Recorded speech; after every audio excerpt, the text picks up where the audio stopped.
Assalamualaikum warahmatullahi wabarakatuh.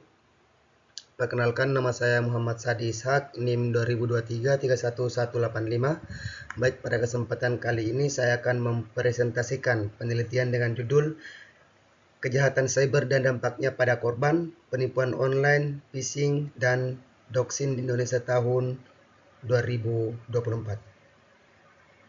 Penelitian ini saya akan membahas bagaimana fenomena kejahatan cyber berkembang di masyarakat, khususnya melalui media sosial, serta bagaimana dampaknya terhadap korban baik di sisi finansial, psikologis, maupun sosial. Metode yang digunakan dalam penelitian ini adalah analisis konten terhadap 10 postingan media sosial publik yang membahas pengalaman korban kejahatan cyber. Baik, pada slide selanjutnya, yaitu adalah latar belakang. Perkembangan teknologi digital memberikan banyak kemudahan bagi masyarakat, mulai dari komunikasi, transaksi ekonomi, hingga akses informasi. Namun, perkembangan tersebut juga membawa risiko baru, yaitu meningkatnya kejahatan cyber. Yang kedua itu berdasarkan data, jumlah pengguna internet Indonesia sudah mencapai lebih dari 215 juta pengguna. Besarnya jumlah pengguna internet ini membuat ruang digital menjadi target yang menarik bagi pelaku kejahatan-kejahatan di luar sana. Pada tahun 2024, adapun kerugian akibat kejahatan cyber di Indonesia mencapai sekitar 18 triliun rupiah. Selain itu, kasus kejahatan cyber juga mengalami peningkatan yang signifikan. Salah satu penyebabnya masyarakat mudah menjadi korban adalah masih rendahnya literasi digital, sehingga banyak pengguna belum mampu mengenali modus seperti akun palsu, phishing, maupun pencurian data pribadi. Tekanan ini menjadi penelitian ini penting karena kejahatan cyber bukan hanya masalah teknologi, tetapi juga masalah sosial yang berdampak langsung kepada masyarakat. Baik, pada slide selanjutnya. Adapun ini adalah rumusan masalah dan tujuannya. Rumusan masalah itu berdasarkan latar belakang tersebut. Penelitian ini memiliki 4 rumusan masalah. Yang pertama itu jenis kejahatan cyber yang paling banyak merugikan masyarakat. Yang kedua adalah bagaimana modus operandi di pelaku menjadi korban. Yang ketiga adalah bagaimana dampak yang dialami korban baik secara finansial, psikologis, maupun sosial. Yang keempat itu adalah bagaimana upaya yang dapat dilakukan oleh pemerintah dan masyarakat dalam mengurangi risiko kejahatan cyber. Selanjutnya adalah tujuan penelitiannya, yaitu mengidentifikasi jenis kejahatan cyber, memahami modus operandi pelaku, menganalisis dampak korban, serta memberikan rekomendasi perlindungan kepada masyarakat. Oke, next slide.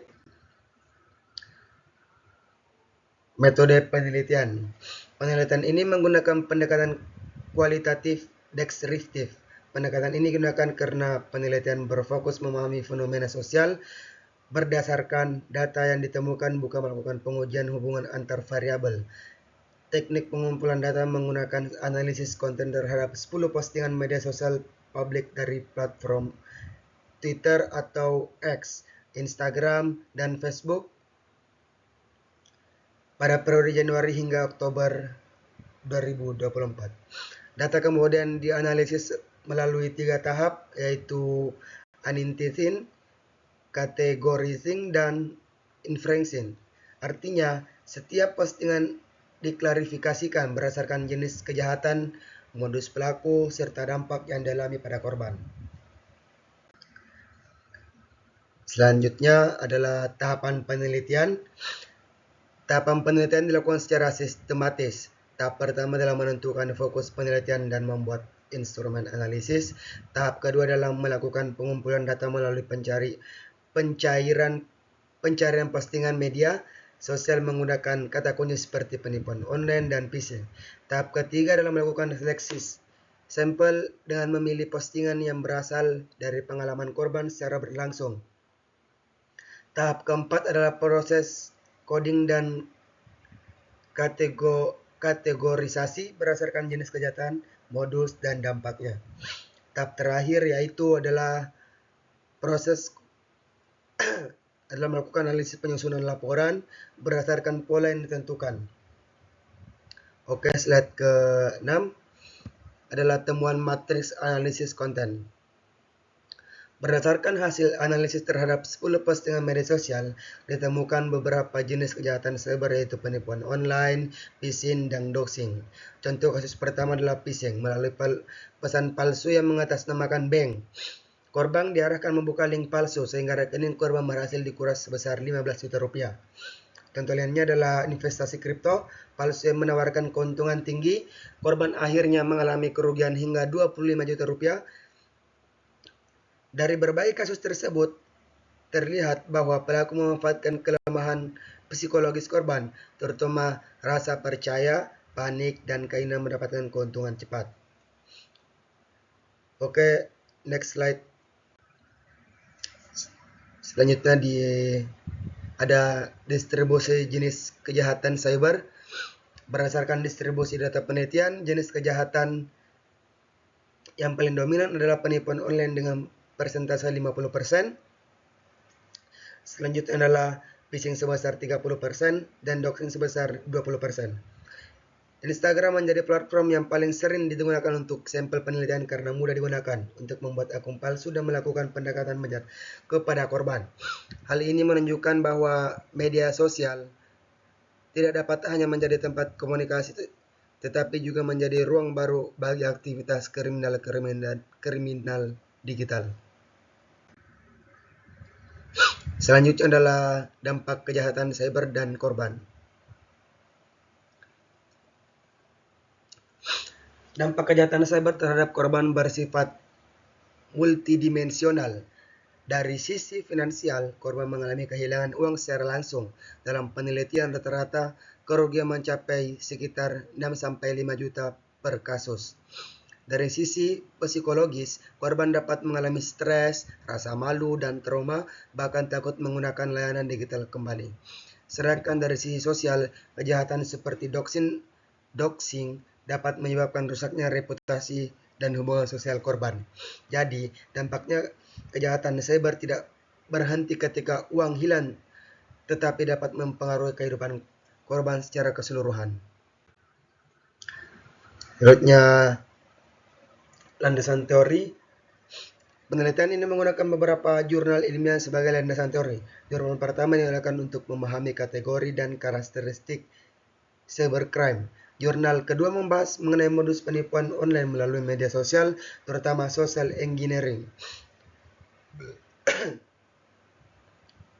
Jurnal ketiga digunakan untuk memahami strategi keamanan cyber di Indonesia. Sedangkan jurnal keempat berkaitan dengan kebijakan keamanan cyber dan perlindungan data pribadi. Adapun jurnal keempat, sumber tersebut menjadi dasar dalam melakukan kategorisasi data dan menyusun rekomendasi. Next slide adalah rekomendasi perbaikannya yaitu berdasarkan hasil penelitian, pelanggaran kejahatan cyber membutuhkan kerja sama dari 3 pihak. Pertama adalah masyarakat, pengguna harus meningkatkan literasi digital seperti penggunaan autentifikasi 2 faktor, menjaga OTP dan melakukan verifikasi sebelum melakukan transaksi. Kedua adalah platform digital. Platform perlu meningkatkan sistem keamanan, memperkuat verifikasi akun, dan menggunakan teknologi seperti AI untuk mengidentifikasi aktivitas pencurigaan. Ketiga adalah pemerintahan. Pemerintah perlu memperkuat regulasi edukasi keamanan digital, serta memperluas layanan pelaporan kejahatan cyber. Sebagai kesimpulannya itu, berdasarkan hasil penelitian dapat disimpulkan bahwa penipuan online menjadi jenis kejahatan cyber yang paling dominan, dapat persentase 50%. Modus utama yang digunakan pelaku adalah social engineering, yaitu memanipulasi korban agar secara sadar memberikan informasi untuk melakukan transaksi. Dampak kejahatan cyber tidak hanya merubah kerugian finansial, tapi juga memberikan dampak psikologis dan sosial. Oleh karena itu, diperlukan peningkatan literasi digital serta kerjasama antar individu platform teknologi dan pemerintah agar masyarakat lebih aman dalam menggunakan ruang digital. Mungkin cukup sekian presentasi yang sempat saya sampaikan, kurang dan lebihnya mohon dimaafkan. Sekian dan terima kasih. Assalamualaikum warahmatullahi wabarakatuh.